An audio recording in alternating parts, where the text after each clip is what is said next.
भगवान जो होते हैं वो एक बार छोड़ सकते हैं, लेकिन संत नहीं छोड़ सकता, भक्त नहीं छोड़ सकता है। आपने गज और ग्राह की कथा सुनी होगी। गज और ग्राह में अंतर क्या है? हाथी को किसने पकड़ रखा है? हाथी को ग्राह ने पकड़ रखा है। लेकिन भगवान ने सबसे पहले उद्धार किसका किया? ग्राह का उद्धार किया। क्योंकि ग्राह ने तो हाथी के पैर को पकड़ रखा था, उसको नहीं करना चाहिए था।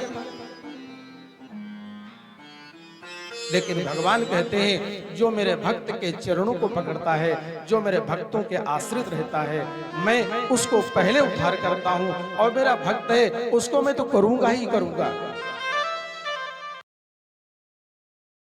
श्रीमद् भागवत कथा समाज को जोड़ती है। आप लोग कोई किसी मोहल्ले का होगा, कोई किसी कॉलोनी का होगा, कोई किसी योनि का होगा, सब प्रकार से होंगे, लेकिन आज भागवत कथा की वजह से आप सब लोग एकत्रित हो गए हैं।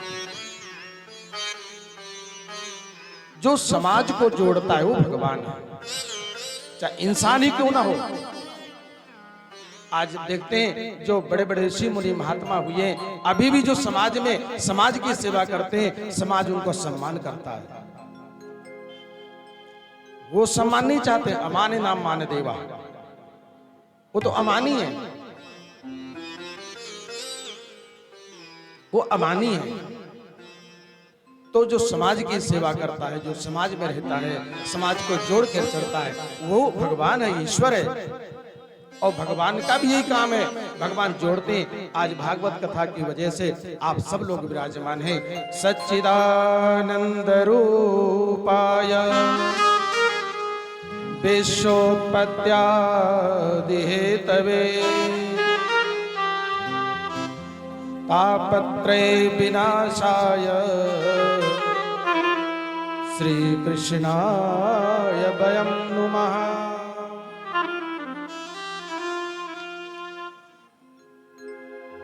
श्री सूत जी महाराज ने कहा भगवान का स्वरूप क्या है? भगवान किसे कहते हैं? देखिए, समाज में कपड़ा पुराना हो जाएगा, शरीर पुराना हो जाएगा, बिल्डिंग पुरानी हो जाएगी, आपका धन भी पुराना हो जाएगा, आपका ज्ञान भी पुराना हो जाएगा, लेकिन ये भगवान की जो कथा है वो कभी पुरानी नहीं होती।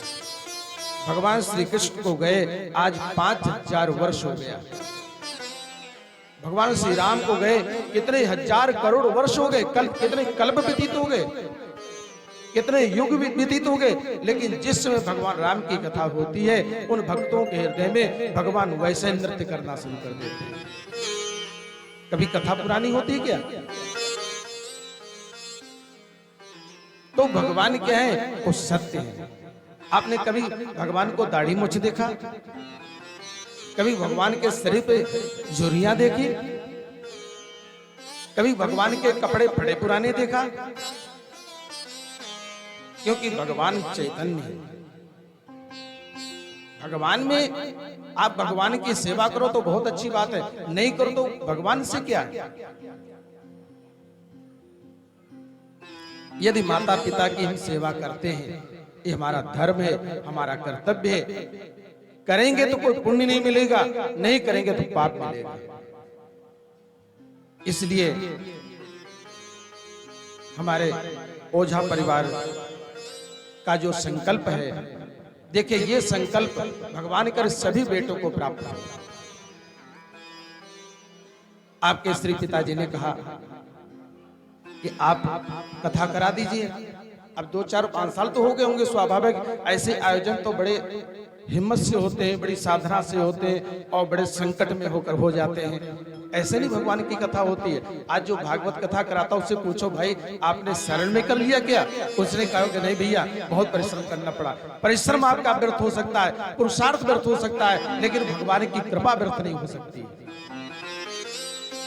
भगवान की कृपा कभी व्यर्थ नहीं होती है।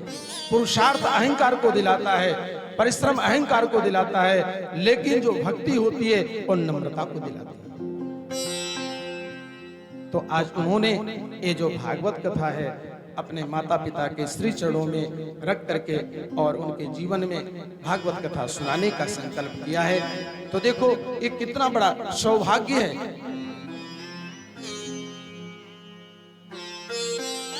आज उनकी वजह से हम सब लोग भी भागवत कथा में अवगाहन करते हैं। और भागवत कथा तो देखो गंगा स्वरूप क्या है, गंगा गंगा गंगेति यो ब्रूयात्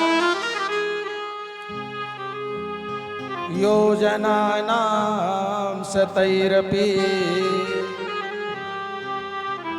मुच्यते सर्वपापेभ्यो विष्णुलोकं व्रजच्छति। देखिए क्या है भागवत, क्या है गंगा, श्रीमद् भागवत ज्ञान यज्ञ। ये भागवत गंगा कहां पर बह रही है, आपके ठाकुर जी के मंदिर में। और एक गंगा जी कहां बह रही है, हरिद्वार में, ऋषिकेश में। यदि वो गंगा जी यहां पर आ जाएं, आप लोग बैठे रहोगे? बोले राधे राधे। देखिए उस गंगा में और इस गंगा में केवल अंतर यही है, वो गंगा आएगी हमको भागना पड़ेगा, और ये गंगा आई है हम आराम से बैठे। और दोनों का एक ही कारण है, वो गंगा भी भगवान की गति प्रदान करती है और भागवत भी भगवान की कथा भी भगवान को प्राप्त कराता है। तो भगवान के स्वरूपों का वर्णन करके बताते हैं, सच्चिदानंद रूपाय। भगवान का स्वरूप क्या है, बोले सत्य और चित और आनंद। जिसके जीवन में चित हो, जिसके जीवन में आनंद हो, जिसके जीवन में चैतन्यता हो, बोले वो ईश्वर है। हमारे आपके जीवन में है क्या?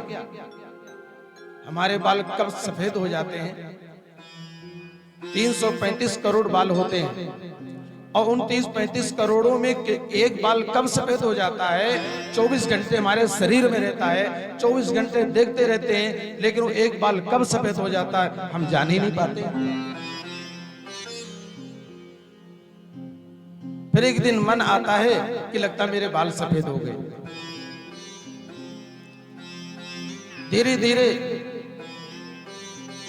बाल सफेद होते हैं, शरीर में झुर्रियां पड़ जाती हैं, शरीर स्थल हो जाता है। और लेकिन भगवान का जो शरीर है वो बिल्कुल दिव्य है, चैतन्य। उनमें कभी बुढ़ापा नहीं आता है, कभी उनमें वृद्धत्व की प्राप्ति नहीं होती है।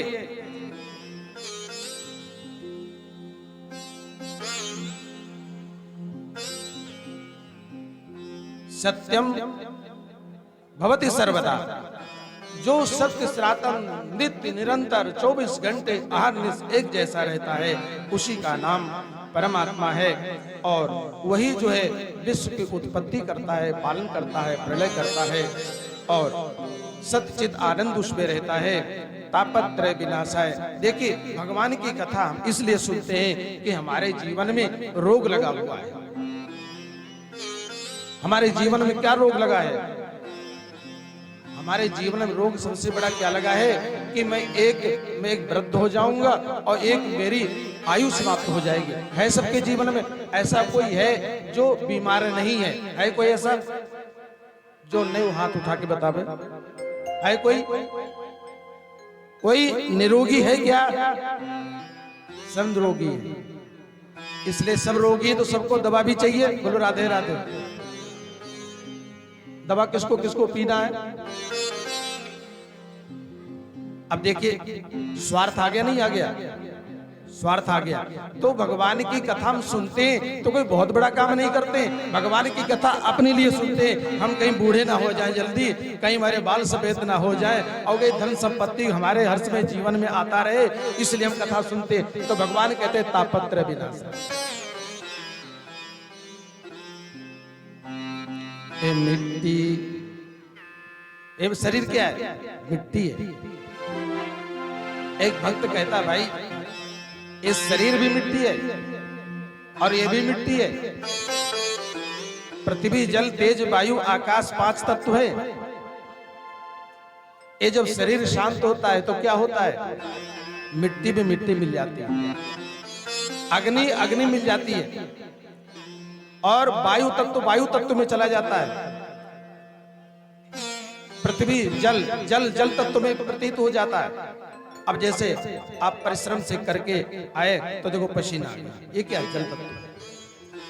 आपके बुखार आ जाता है तो ये अग्नि तत्व है। आप जब कभी मलते हैं तो मिट्टी निकल आती, ये मिट्टी तत्व हो गया। और आप जब बोलते तो मुंह खुलता है फिर बंद होता है, ये आकाश तत्व है। ये 5 तत्व जो हैं ये मिल जाते हैं। इसलिए भक्त कहता है कि इस जीवन को तो भगवान की कथा में कर दो, जभी आनंद की प्राप्ति होगी। अरे मानुष जन्म अनमोल रे, माटी में ना रोल रे। अब तो मिला है फिर न मिलेगा, कभी नहीं कभी नहीं।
महाराज कहते हैं ये 84 लाख योनियां, 84 लाख योनियां कैसी है? एक गोल चक्कर है, बड़े ध्यान से श्रवण करेंगे। एक गोल चक्कर है।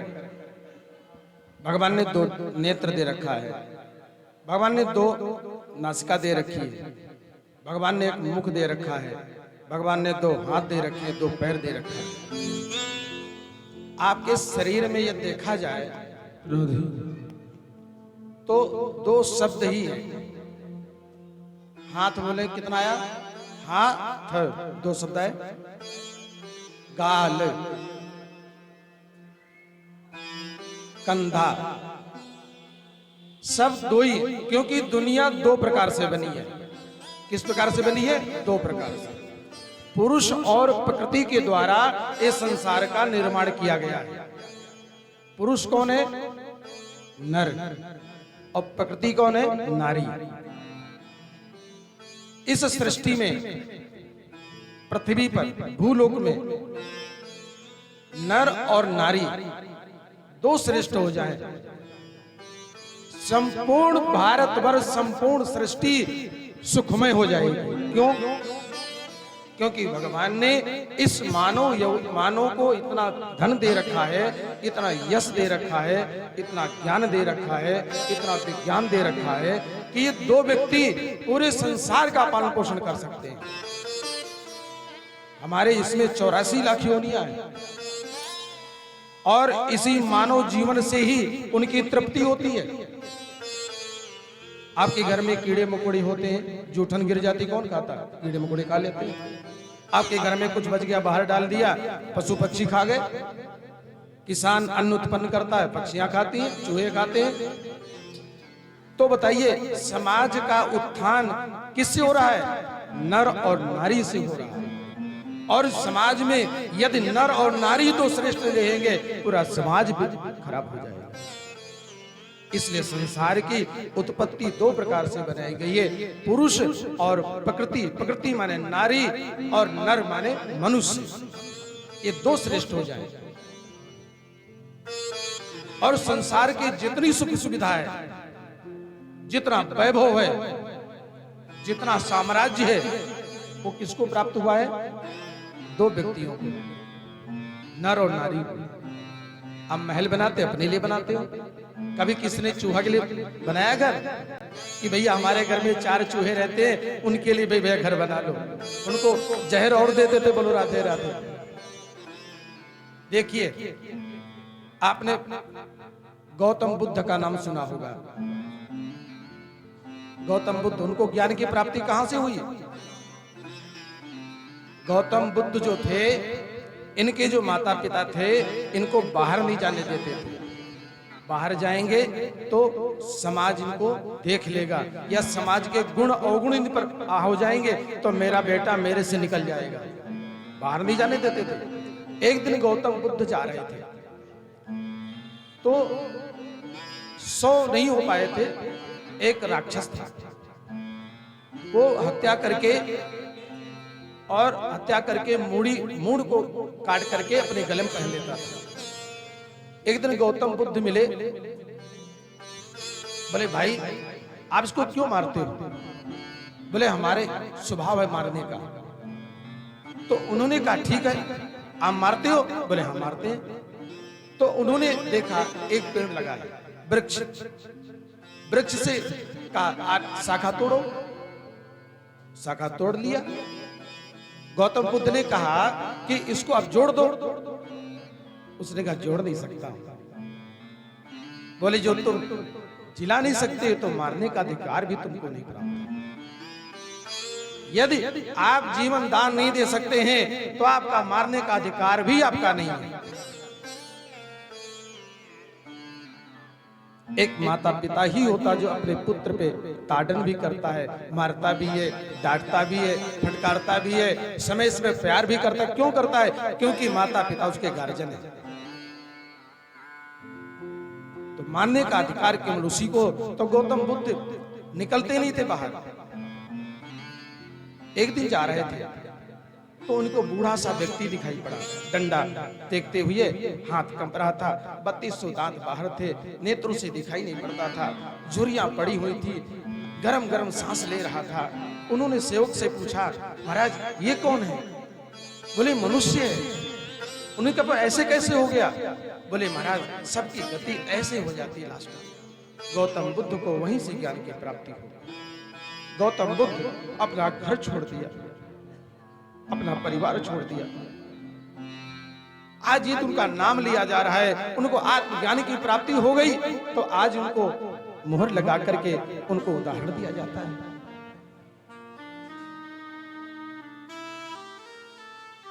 गौतम बुद्ध को वहीं से ज्ञान की प्राप्ति हो गई। जीवन में ज्ञान की प्राप्ति कहां से हो जाए ये कोई निश्चित नहीं है, डिक्लेयर नहीं है। कभी कभी माता पिता बहुत बातें समझाते हैं पुत्र को, बेटा तुमको ऐसे नहीं करना चाहिए, बेटा तुमको ऐसे नहीं चलना चाहिए। बहू को समझाते बेटे, लेकिन कभी कभी बेटे को ज्ञान बाहर प्राप्त हो जाता है। किसी ने कहा बेटा ऐसे नहीं करना, ठीक है, पुत्र ने ज्ञान आ गया। कहते हैं यत्र प्रविष्टा सर्वे जन्तवः। धाम किसे कहते हैं? जैसे वृंदावन धाम है। धाम किसे कहते हैं? यत्र प्रविष्टा जन्तवः। हमारे शास्त्र कहते हैं, हमारे पुराण कहते हैं, हमारे ऋषि कहते हैं, जहां पर जाने के बाद जन्तवः माने पुरुष और प्रकृति, नर और नारी और कीड़ा पतंग जो भी हैं सब भगवतमय हो जाते हैं, सबका चिंतन शुरू हो जाता है। बोले वो उसको धाम कहते हैं।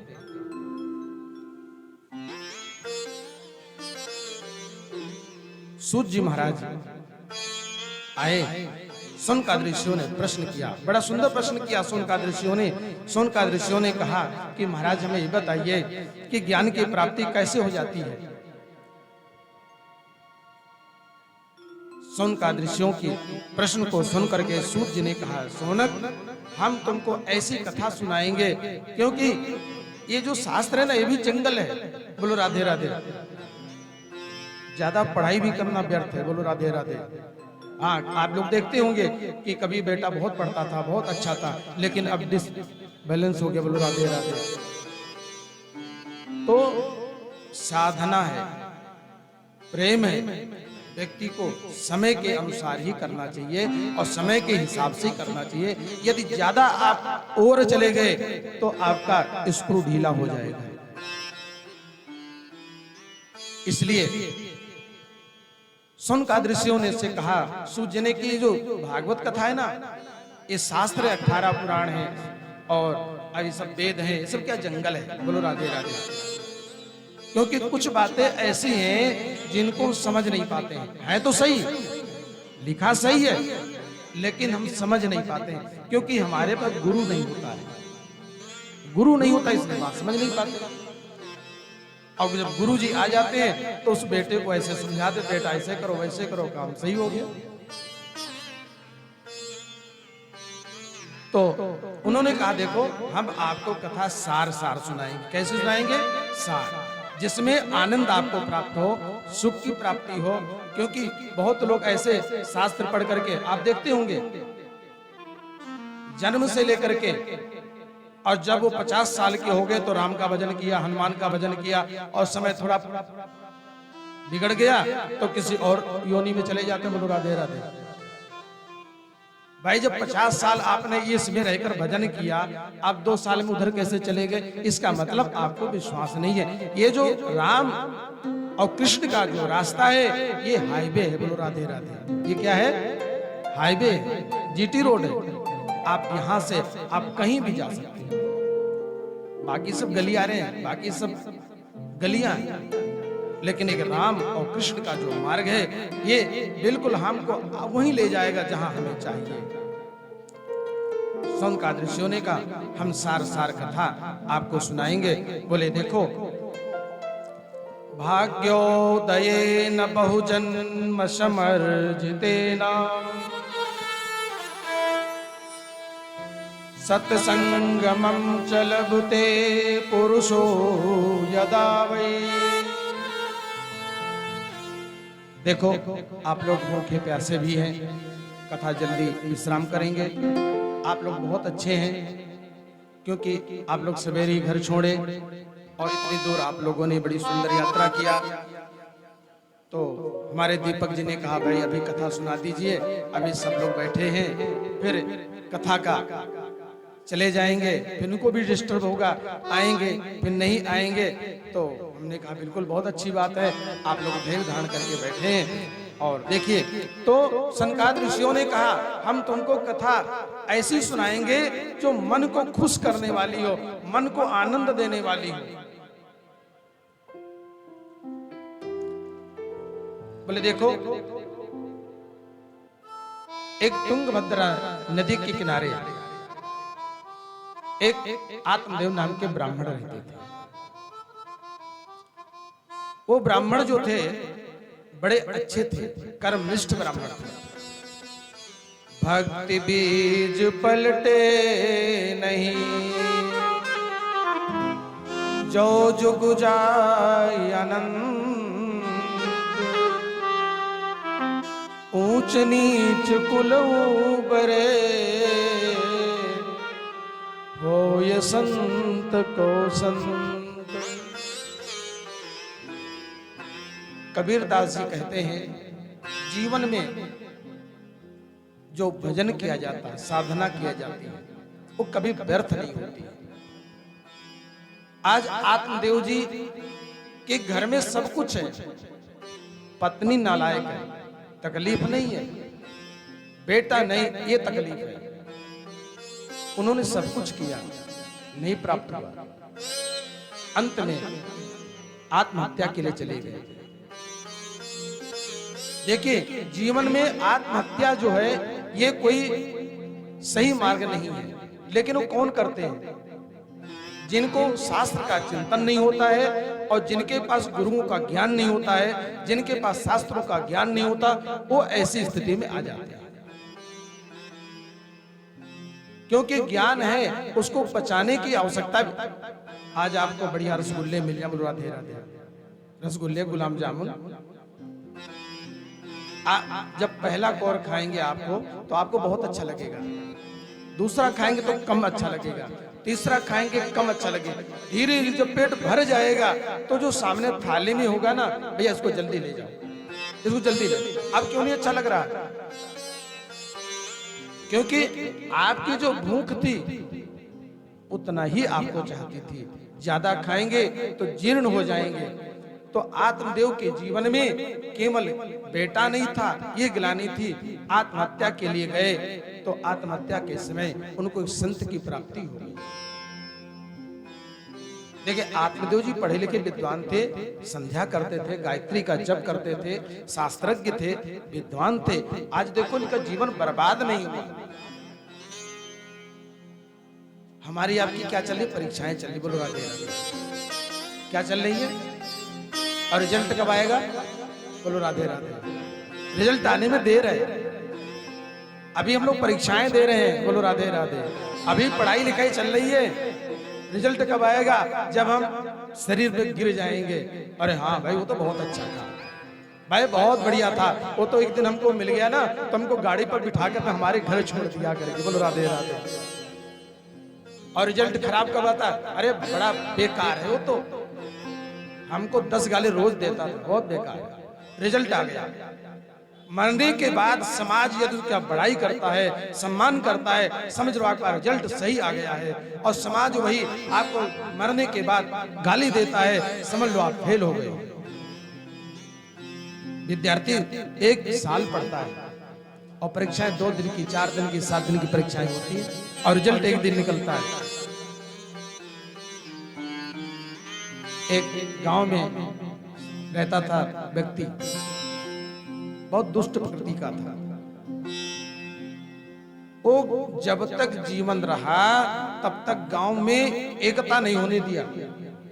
कुछ लोग होते हैं, बोलो राधे राधे, कुछ लोग होते हैं घर में ही होते हैं जो सास बहू को एक जगह नहीं रहने देंगे, भाई भाई को तोड़ देंगे, माता पिता को खंड बंड कर देंगे। हर परिवार में, हर योनि में सब जगह रहते हैं। तो वो पूरे गांव में वो सब तहस नहस कर दिया। अब उसने सोचा मैं मर जाऊंगा तो सब सुखी हो जाएंगे। अब क्या करें? तो उसने कहा मरने के बाद भी काम वही करके चलो जो हम जिंदगी भर के। बोलो राधे राधे। तो उसने एक दिन सभी गांव वालों को बुलाया, सबके हाथ जोड़ा, भैया प्रणाम, भैया प्रणाम। गांव के लोग कहते अरे भैया प्रणाम कब से करने लगा? हे भगवान, ये तो गाली देता था, प्रणाम कब से करने लगा? क्योंकि मनस से कम, वचस से कम और कर्मण्ये कम दुरात्मना, और वचस से कम, मनस से कम, कर्मण्ये कम महात्मना। उसने सबके पैर छूने लगा, सब आश्चर्यचकित हो गए। भैया एक निवेदन है। क्या निवेदन है? गांव वालों ने सोचा कि कोई सोच लिया होगा झगड़े बगड़े की बात। फिर गांव वालों ने कहा भाई देख लो क्या बात है, अब तो चला जाएगा, मर जाएगा, एज बहुत ज्यादा हो गई है।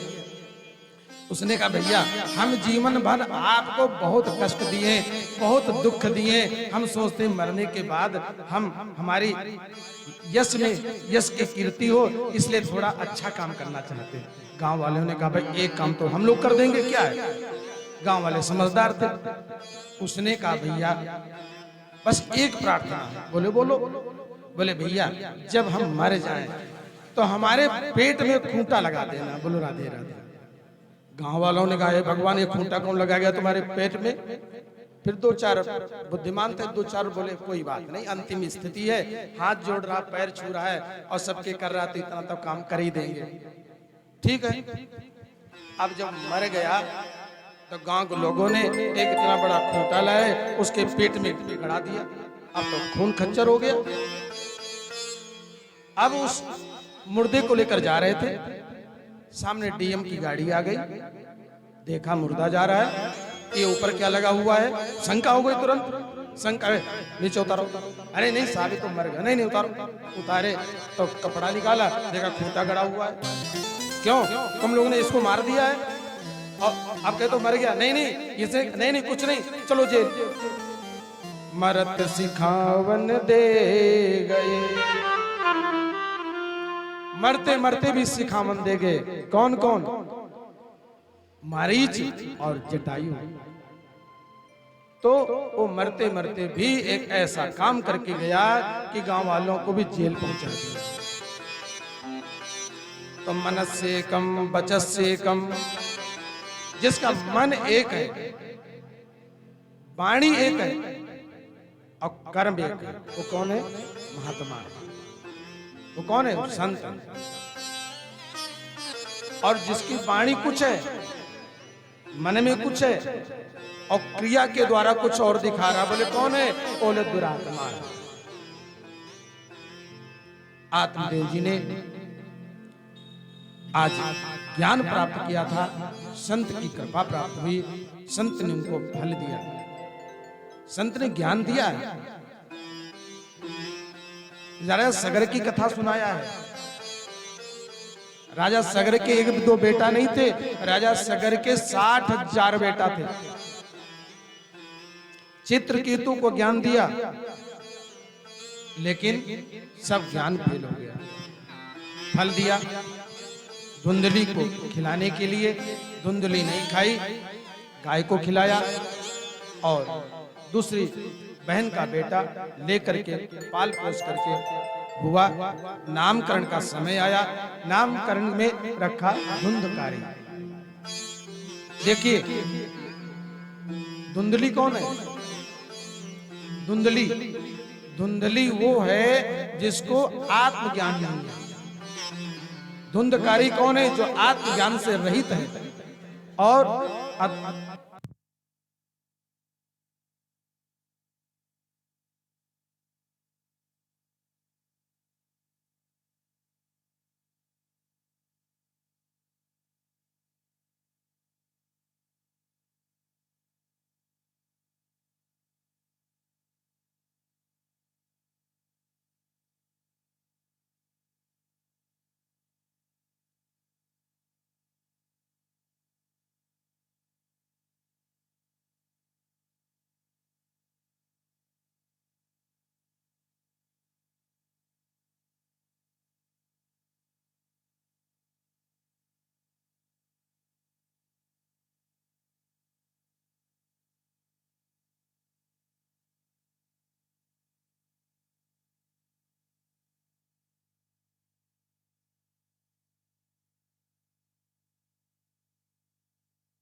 लाला मेरो मुरली मनोहर नंद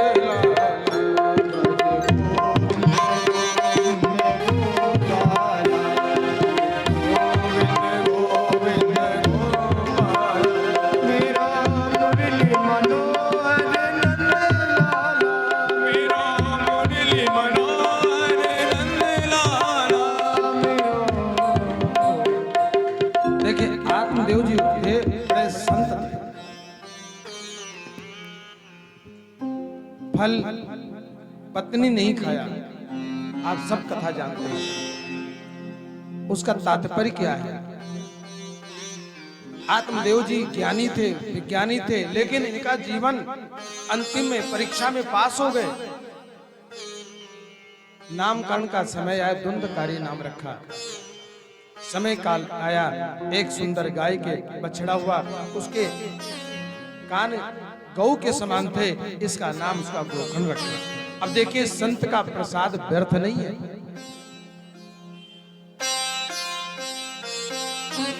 आज शास्त्र उठा करके देख लीजिए, शास्त्र उठा करके देख लीजिए, यदि कोई ऋषि मुनि ने, यदि किसी संत ने किसी का श्राप भी दिया है तो कल्याण ही हुआ है। महात्मा का श्राप हो और नरक में चला गया हो, ऐसा उदाहरण तो मिलता ही नहीं है। मुनि श्राप जो दीना अति बल कीना, परम अनुग्रह में माना। मुनि श्राप जो दीना अति बल कीना, परम अनुग्रह में माना। श्राप जो दीना अति बल कीना, परम अनुग्रह में माना। अब देखिए, यदि किसी को श्राप दोगे तो अच्छा मानेगा, खराब मानेगा? मुनि श्राप जो दीना अति भल कीना। और महात्मा नारद को श्राप किसने दिया? महात्मा नारद ने भी श्राप दिया, महात्मा नारद को भी श्राप मिला। महात्मा नारद को श्राप किसने दिया? दक्ष प्रजापति। राधे राधे। दक्ष प्रजापति कौन है? ब्रह्मा का बेटा है। और नारद जी कौन है? वो भी ब्रह्मा के बेटा है। लेकिन दोनों कौन है? दोनों तपस्वी हैं, दोनों तपस्वी हैं। एक दूसरे को श्राप दिया तो महात्मा नारद ने कहा, आपने श्राप दिया, बहुत अच्छा किया। क्यों अच्छा किया? क्योंकि आपने श्राप नहीं देते तो हम एक जगह बैठ करके बहुत दिन तक बैठकर भजन करते। अब जितने चलेंगे उतने हमारे चेले बनेंगे, उतने धर्म की स्थापना होगी, उतने जो है संस्कार की प्राप्ति होगी। महात्मा नारद ने उसको क्या माना? श्रेष्ठ माना। दक्ष प्रजापति को श्राप किसने दिया?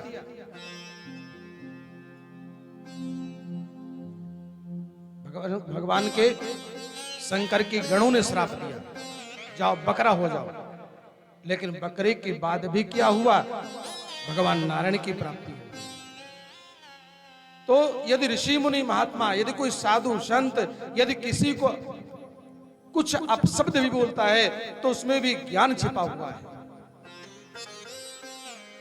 आत्मदेव जी का जीवन बर्बाद नहीं हुआ।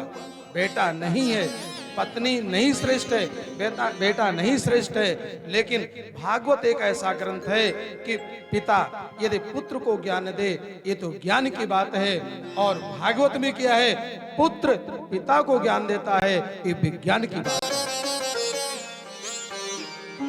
दो उदाहरण है भागवत में, दो उदाहरण भागवत में कि पुत्र अपने पिता को ज्ञान दे रहा है।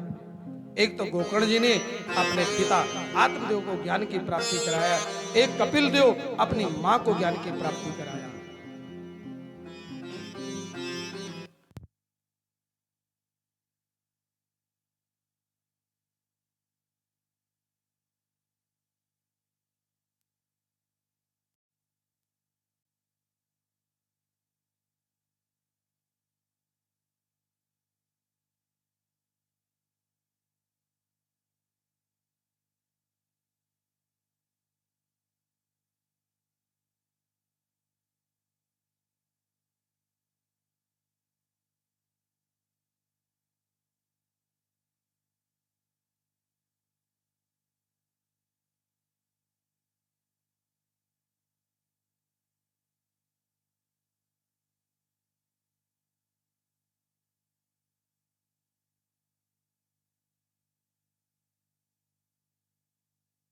राधा कृष्ण गोविंद गोविंद, हे गोपाल राधा कृष्ण गोविंद गोविंद।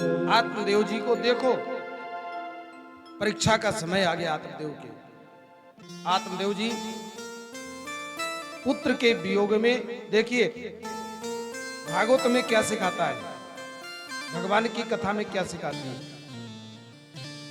ये ऐसा मत सोचो कि पुत्र नहीं होगा हमको सुख की प्राप्ति नहीं होगी, हमारे पास धन नहीं होगा तो हम सुख नहीं प्राप्त कर पाएंगे।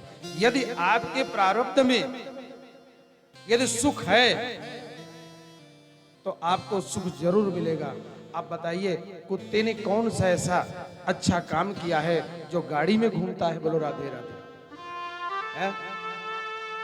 दूध पीता है, मलाई खाता है, बिस्तर पर शयन करता है, और एक उनमें से कुत्ता है जो डंडे मार मार के घर के बाहर भगाए जाते हैं। बोलो, अब कुत्ते ने कोई पुरुषार्थ किया होगा, जरूर कोई ने कुछ काम किया होगा। आप ये भी विचार मत करो हम बढ़िया अच्छा पकवान खाएंगे, बढ़िया बादाम खाएंगे, बादाम का हलवा खा मोटे हो जाएंगे। अरे भैया, सुअर कौन बादाम का हलवा खाते हैं? बोलो राधे राधे। इतने हट्टे कट्टे मोटे ताजे मिलते हैं। केवल एक ज्ञान की प्राप्ति हो जाए, टेंशन मुक्त हो जाओ। बोलो राधे राधे। जीवन में टेंशन सबको आता है, ऐसा कोई नहीं है। भगवान को भी टेंशन आता है, भक्त को भी टेंशन होता है, लेकिन अपने अपने हिसाब से उसको सुलझा लेते हैं। ये जीवन ही टेंशन में है, ये जीवन ही संघर्ष में है। लेकिन ये थोड़े थोड़े झगड़े में परिवार को तोड़ देना, संबंध का विच्छेद कर देना, घर से बाहर चले जाना, ये सब अच्छी बात नहीं है। यदि समस्या है तो उसका निदान करो। आत्मदेव जी पुत्र के कारण, पुत्र था तो घर छोड़ा, अब पुत्र नहीं था तो घर छोड़ा। 2 बार आत्मदेव जी ने घर का त्याग किया है। घर का त्याग किया, जंगल में आ गए हैं और भगवान से प्रार्थना करते हैं, मुझे चरणों से लगा लो प्रभु, क्योंकि मेरे परीक्षा का समय आ गया है। आत्मदेव जी जंगल में जाते हैं। बढ़िया, इसी भागवत में जो आपको भागवत कथा सुनाई जा रही है, इसी भागवत का 10वां स्कंध का पाठ किया है और भगवान से प्रार्थना करते हैं, प्रभु आप एक बार मुझे चरणों में लगा लो तो मेरा जीवन धन्य हो जाएगा। क्योंकि नदी की सार्थकता क्या है? नदी की सार्थकता क्या है? नदी कब नहीं सूखेगी? जब समुद्र का पानी नदी में आ जाएगा, और जब नदी का पानी समुद्र में चला जाएगा तो समुद्र का कुछ बनता बिगड़ता नहीं है, वो तो अथाह सागर है। लेकिन नदी सूख जाएगी, ऐसे हमारा आपका जीवन है। हमारे शरीर में भगवान है, हमारे इसमें भगवान है, उनको समझ बूझ कर रखेंगे तो हमारे जीवन में आनंद की प्राप्ति होगी। आइए भगवान से प्रार्थना करते हैं, एक बार चरणों में लगा लीजिए, हमारा भी जीवन धन्य हो जाए। और मुझ चरणों से लगा ले मेरे श्याम मुरली वाले, मुझ चरणों से लगा ले मेरे श्याम मुरली वाले, मुझ चरणों से लगा ले मेरे श्याम मुरली वाले। मेरी सांस सांस में तेरा, मेरी सांस सांस में तेरा है नाम मुरली वाले, मुझ चरणों से लगा ले मेरे श्याम मुरली वाले, मुझ चरणों से लगा ले मेरे श्याम मुरली वाले।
गोकर्ण जी ने बड़ी सुंदर भागवत कथा की है। देखिए, गोकर्ण जी ने अपने धुंधकारी भाई की मुक्ति के लिए भागवत कथा का आयोजन रखा। आप सब लोग कथा जानते हैं। मूल उद्देश्य क्या है? गोकर्ण जी ने किसके लिए कथा सुनाई? धुंधकारी के लिए। धुंधकारी के लिए कोई आसन दिया गया था? बोलो राधे राधे। धुंधकारी प्रेत था। आप लोग बड़े ध्यान से श्रवण करेंगे। धुंधकारी जो मुख होता है, सुई के छिद्र को 100 भाग कर दिए जाएं। जितना छिद्र एक होगा उतना ही प्रेत का मुख होता है। अब प्रेत ना तो खा पाता है ना पी पाता है, और प्रेत एक अवस्था में भी नहीं रहता है। जैसे हमारा आपका शरीर, हम लोग भी प्रेत, बोलो राधे राधे, है ना? प्रेतात्मा है। और एक बात और बता दूं, नवग्रह आप लोग जानते हैं ना? सूर्य, शनि, गुरु, शुक्र, रवि, ये क्या है? नवग्रह है। 9 ग्रह तो ये हो गए। और एक ग्रह कौन सा है? कृष्ण ग्रही ग्रहीतात्मा।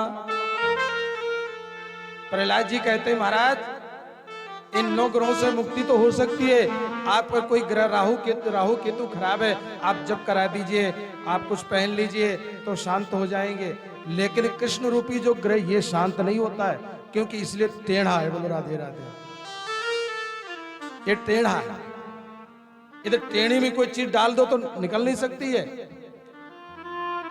प्रहलाद जी कहते हैं 10वां ग्रह तो कृष्ण है, और एक ग्रह हो रहा है, बोलो राधे राधे, वो सबके पास होता है। बोलो राधे राधे। वो कौन है? जमाई राजा। बोलो राधे राधे।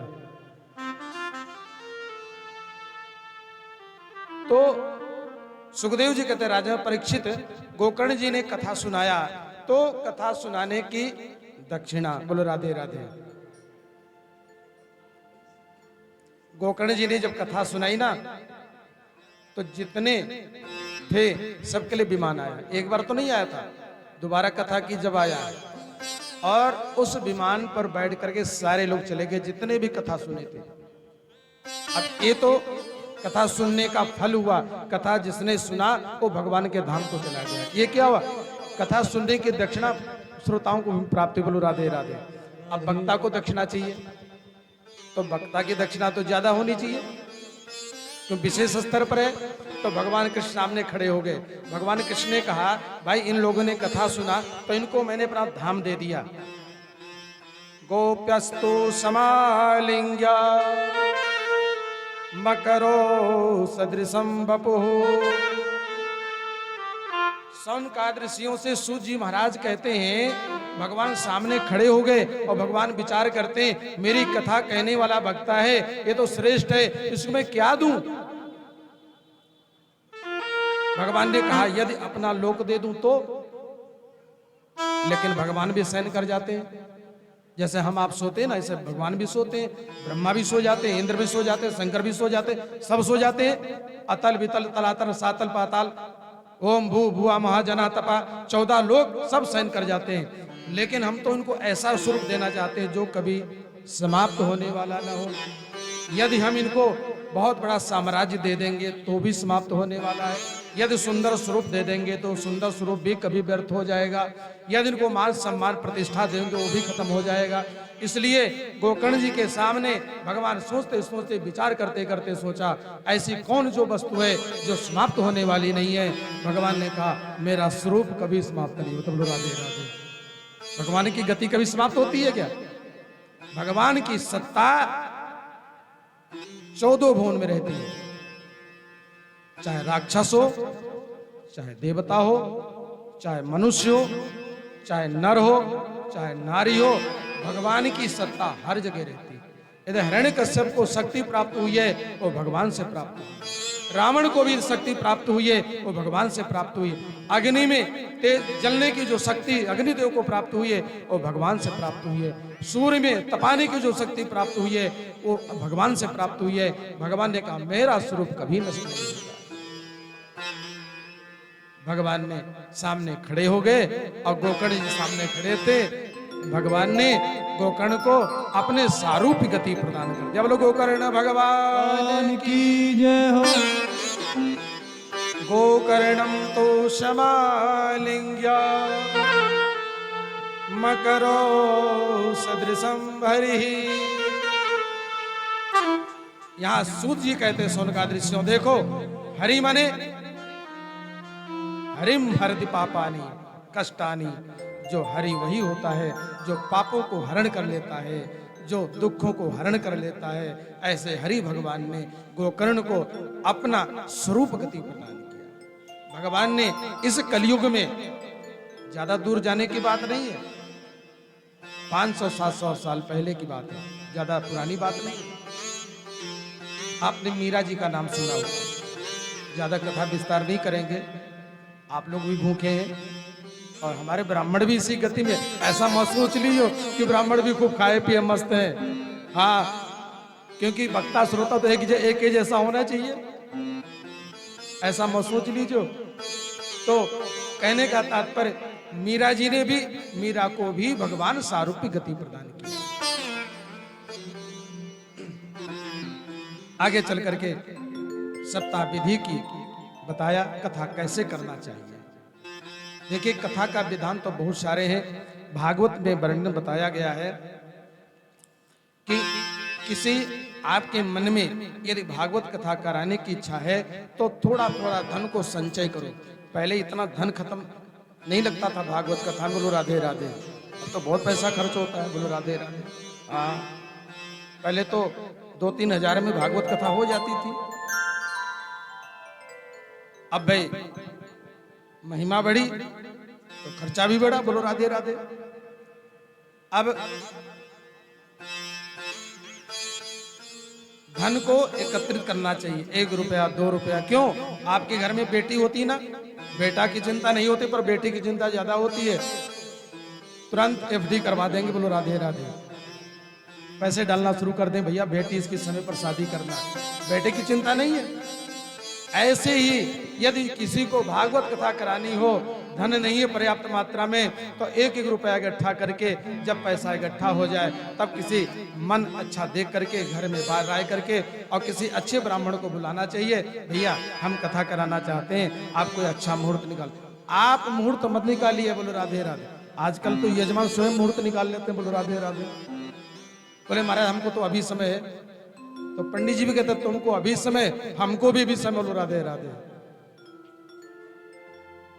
तो बढ़िया अच्छा मुहूर्त निकालो, क्योंकि मुहूर्त की महिमा है, मुहूर्त की महिमा है। और मुहूर्त को निकाल करके फिर किसी अच्छे वक्ता का वर्णन करें, क्योंकि भागवत कथा बहुत क्लिष्ट ग्रंथ है। हमारी आपकी बात बहुत दूर है। इस भागवत में 3 श्रोता हो, 3 वक्ता है। बोलो राधे राधे। इतने बड़े ग्रंथ में 3 वक्ता 3 श्रोता है। और 3 में कौन? 3 पुरुष और 3 नारियां। उनके लिए भी ये भागवत दुर्लभ हो गई। राज्ञो वेति न वेति वा श्रीधरः सकलम वेत्ति श्री नृसिंह प्रसादिता। यहां पर परीक्षित को भी 3 बार कई दृष्टांत 3 बार बताए गए। परीक्षित महाराज भी नहीं समझ पाए और परीक्षित महाराज इसलिए धन को एकत्रित करके बढ़िया अच्छा मुहूर्त निकालो। और सबसे बढ़िया कथा तो धाम में होनी चाहिए, या जंगल में करो या धाम में करो। नहीं धाम है तो किसी मंदिर को जगह ले लो, और जहां पर भागवत कथा हो जाती है वो जमीन नहीं, पृथ्वी नहीं, वो साक्षात भगवान का धाम हो जाता है, वो तीर्थ बन जाता है। और इस प्रकार से बढ़िया अच्छे वक्ता का वर्णन करें। दृष्टांत कुशलो धीरो वक्ता कार्यो निष्प्रिया। और वक्ता कैसा होना चाहिए? देखिए अभी आप लोग बैठ जाओ, 10 मिनट में कथा होगी, विराजमान जाए।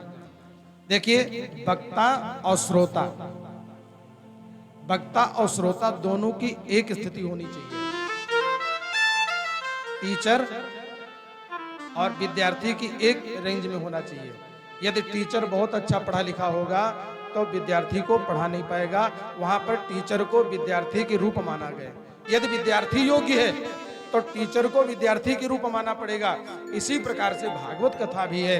भागवत कथा में तो ये तो बड़ा दुर्लभ विषय है। यदि श्रोता कुछ कम पढ़े लिखे हैं तो वक्ता थोड़ा नीचे उतर आता है, और श्रोता बहुत इंटेलिजेंट है तो वक्ता भी ऊंचे निकलने की कोशिश करता है। दोनों जब एक समान होते हैं तब दूसरे के तार जुड़ जाते हैं, और तार जुड़ते हैं तब कथा समझ में आ जाती है। वक्ता को करें। और सूत जी कहते देखो 7 दिन तक कथा होती। बोलो राधे राधे। बेटे का विवाह कितने दिन होता है? 1 दिन का होता है ना। और भागवत कथा कितने दिन की होती है? तो कितने ब्याह हो गए? 7 ब्याह हो गए। एक बेटी के ब्याह में माता पिता भाई बंधु रिश्तेदार कितने व्यस्त हो जाते हैं, और यहाँ तो 1 नहीं 2 नहीं 7 ब्याह है। बोलो राधे राधे। धीरे धीरे वक्ता कथा सुनावे। और बताया 7 दिन तक कुछ खाना नहीं चाहिए, न वक्ता को न श्रोता को।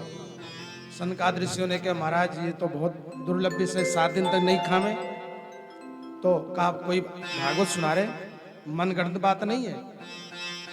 7 जन्म उपोष्या, 7 दिन तक कुछ नहीं भोजन करे। बोले 7 दिन तक बिल्कुल एक रह करके कथा का पान करे। सनकादिक ऋषियों का ऐसे नहीं होगा। बोले तो घी को पी करके बोलो राधे राधे।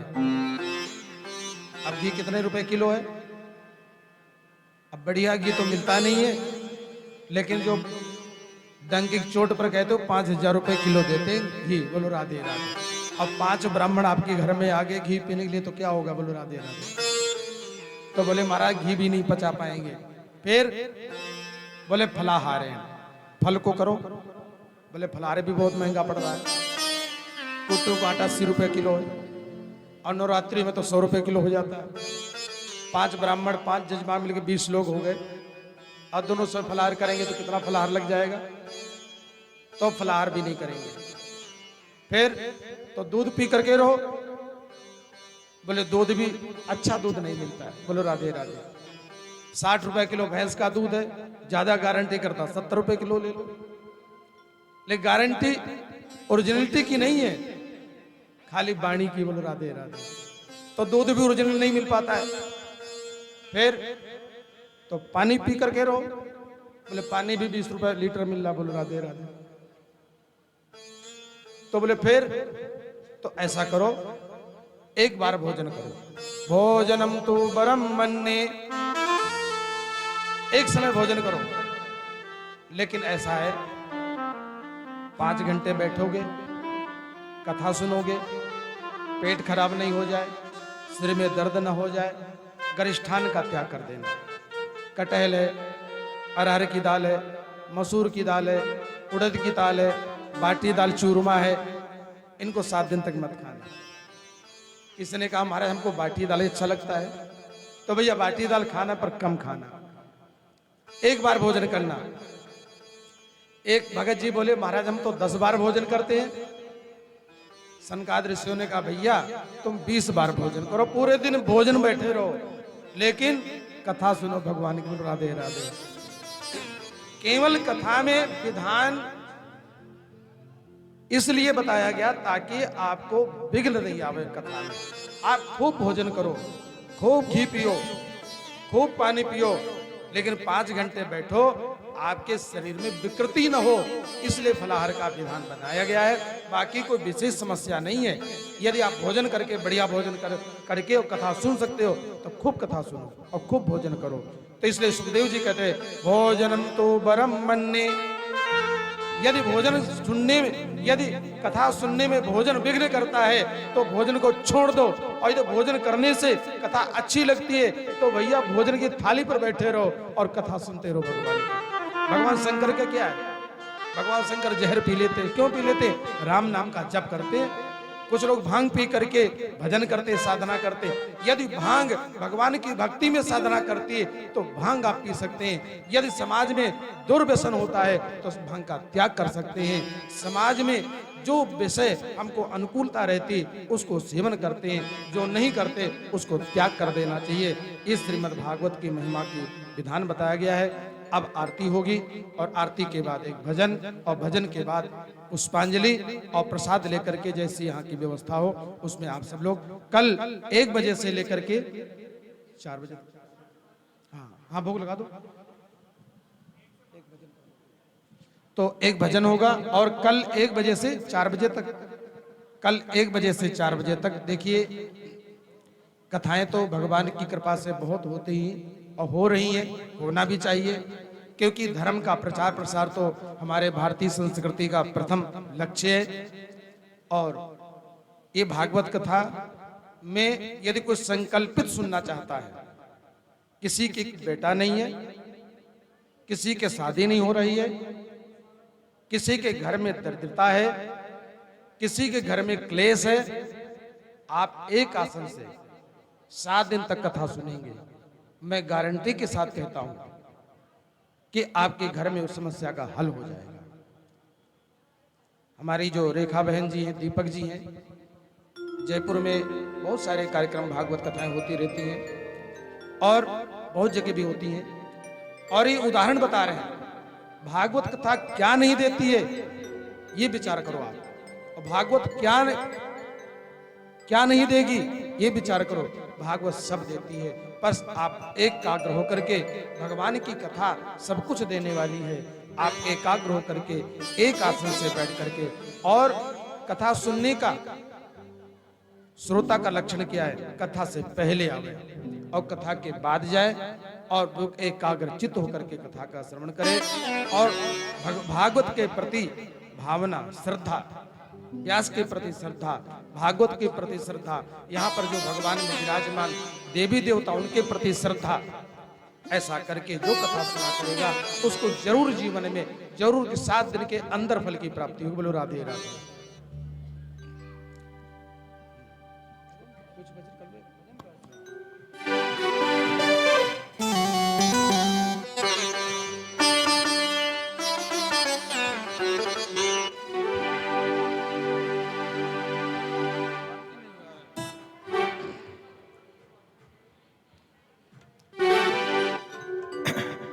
अरे मेरे सर पर रख दो काना,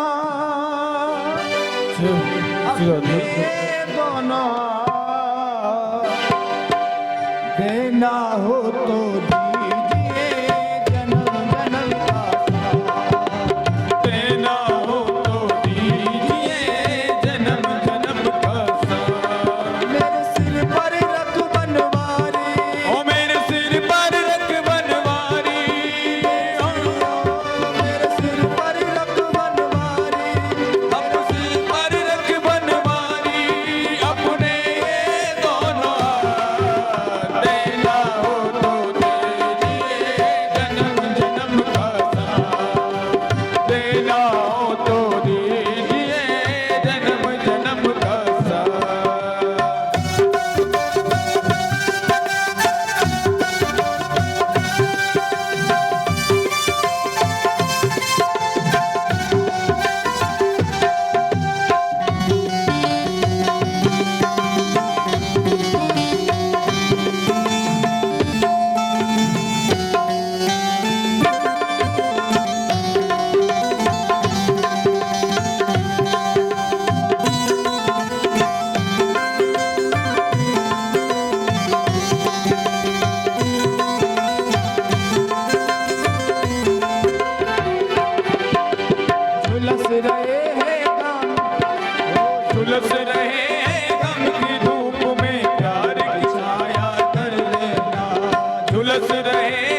सभी लोग आरती के लिए आ जाएं और